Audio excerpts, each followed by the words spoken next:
Hello friends. तो आज मैं आप लोग को बताने वाला हूँ कि बहुत सारा स्टूडेंट को जो है मतलब जो नया नया फॉर्म भरा है उसको बहुत ज़्यादा दिक्कत आ रहा था। बहुत सारा क्वेश्चन है, 10-12 क्वेश्चन है ऐसा, इसको मेंशन किया है यहाँ पे। उसमें बहुत सारा दिक्कत आ रहा था, मतलब बार बार सारा वीडियो में वही क्वेश्चन पूछा जा रहा था। तो किसी एक को रिप्लाई देने से बढ़िया सबको रिप्लाई दे दिया जाए, क्योंकि सबके दिमाग में वो क्वेश्चन आ रहा होगा। तो सबसे पहला क्वेश्चन था कि कट ऑफ कितना जाएगा।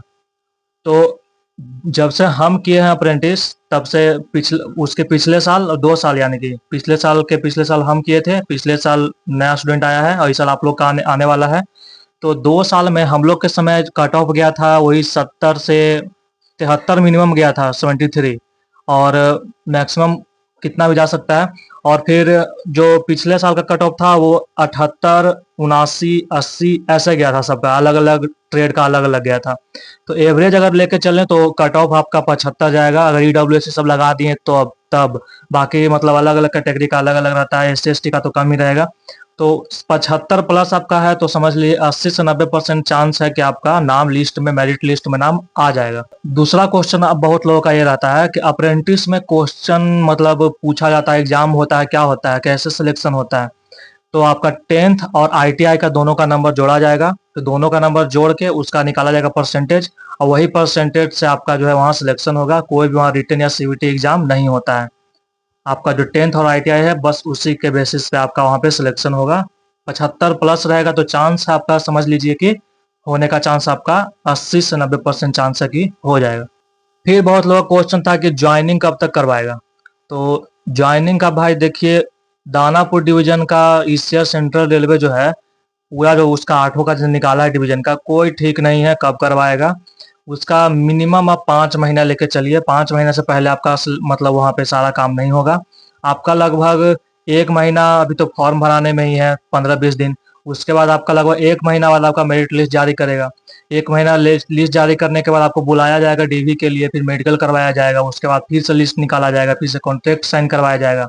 तो लगभग 5 से 6 महीना आप लेके चलिए, मार्च अप्रैल तक आपको करवाएगा ही। उससे पहले चांस नहीं लेके चलिए, उससे पहले करवाएगा ही नहीं। फिर अगला क्वेश्चन बहुत लोग ये पूछता है कि डॉक्यूमेंट वेरिफिकेशन के वक्त कौन कौन सा डॉक्यूमेंट लगेगा। तो डॉक्यूमेंट वेरिफिकेशन के वक्त जो जो डॉक्यूमेंट लगेगा वो डॉक्यूमेंट आप उसका सारा वीडियो, दो वीडियो अपलोड है मेरे चैनल पे, दोनों जाके देख लीजिएगा। उसको हम नीचे मेंशन भी कर देंगे दोनों वीडियो को। जो वीडियो आपको मन होगा वो वीडियो पिछले साल का है, उसके पिछले साल का दोनों वीडियो, आप चाहे तो दोनों वीडियो देख सकते हैं। सारा उसमें डॉक्यूमेंट के बारे में एक एक चीज क्लियर बताया हुआ है, उससे ज्यादा डॉक्यूमेंट वहाँ पे नहीं लगेगा आपका। फिर एक भाई का क्वेश्चन था कि भैया मेरा 10th में 50% से कम नंबर है, क्या मैं फॉर्म भर सकता हूँ या फिर नहीं भर सकता हूँ। तो भाई 50% से 0.1 भी कम रहेगा तो आपका फॉर्म नहीं भराएगा, क्योंकि मिनिमम वहाँ पे 50% माना गया है, आप फॉर्म नहीं भर सकते हैं। फिर एक भाई का क्वेश्चन था कि तो डीवी कब तक होगा। तो डीवी में मैं बता चुका हूँ कि 5 से 6 महीना आप लगा के चलिए। डीवी में आपका 2 से 3 महीना लगेगा, 4 महीना। उसके बाद डीवी होने के बाद का 2 महीना कम से कम लेकर चलिए, तो वही टोटल मिला के 5-6 महीना आपका लगेगा। फिर बहुत का क्वेश्चन है कमेंट में कि स्टाइपेंड अभी कितना मिल रहा है।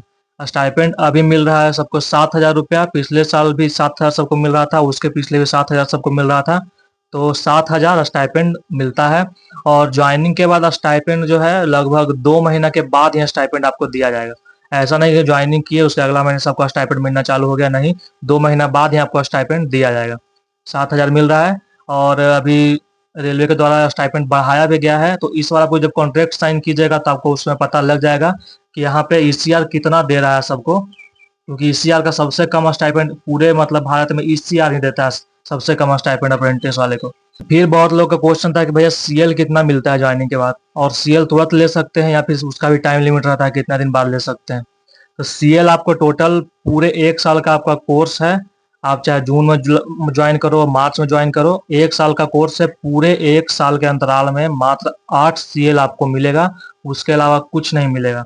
उसके बाद पर्व में जो छुट्टी रहेगा वो मिलेगा, और रविवार को जो छुट्टी रहेगा मतलब रेस्ट में जो छुट्टी रहेगा वो मिलेगा।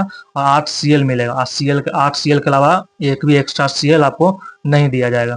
और आप कभी भी ज्वाइनिंग के बाद आप कभी भी ले सकते हैं, तुरंत भी ले सकते हैं, 1 महीना बाद भी, या फिर लास्ट में भी ले सकते हैं, वो आप पे डिपेंड करता है। फिर एक भाई का क्वेश्चन था, वो शायद ज्वाइन किए हुए हैं।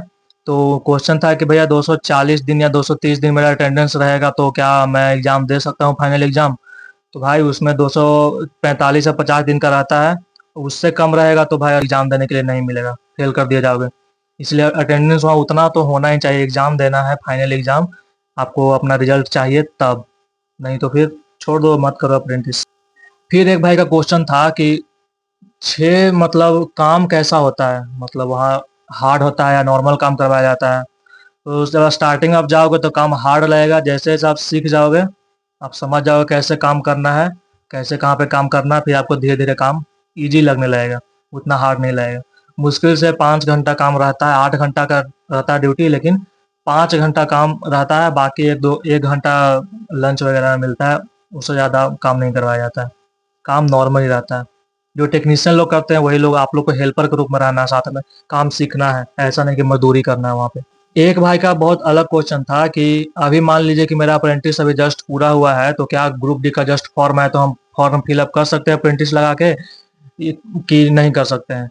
और फिर अगर कर सब मान लीजिए हम 1 साल बाद 2 साल बाद फॉर्म आए तो क्या हम अप्लाई कर सकते हैं या नहीं कर सकते हैं। तो भाई अप्लाई कर सकते हैं, कोई दिक्कत नहीं है, आप तुरंत भी अप्लाई कर सकते हो या 2 साल बाद भी अप्लाई कर सकते हो, उसमें कोई टाइम लिमिट वहाँ पे सेट नहीं है, आप कर सकते हो अप्लाई। फिर हो गया कि वही डीवी वगैरह मेरिट लिस्ट वगैरह सबका वही 6 महीना के अंदर में सारा कुछ काम हो जाएगा आपका। और भी कोई इन्फॉर्मेशन चाहिए, कोई भी मतलब इन्फॉर्मेशन, तो आप पीछे वाले वीडियो को आप जाके खोज के अपना देख लीजिए, आपको कौन सा वीडियो सारा में मतलब लिखा हुआ है, किसके रिलेटेड कौन सा वीडियो है, सारा आप देख सकते हैं, आपको डाउट क्लियर हो जाएगा। अगर और भी डाउट रहे तो आप कमेंट में पूछिए, वहाँ पे आपका डाउट क्लियर कर देंगे। तो ऐसे ही इन्फॉर्मेशन वाला वीडियो के लिए बने रहिए, मिलते हैं एक नए वीडियो में। Good bye.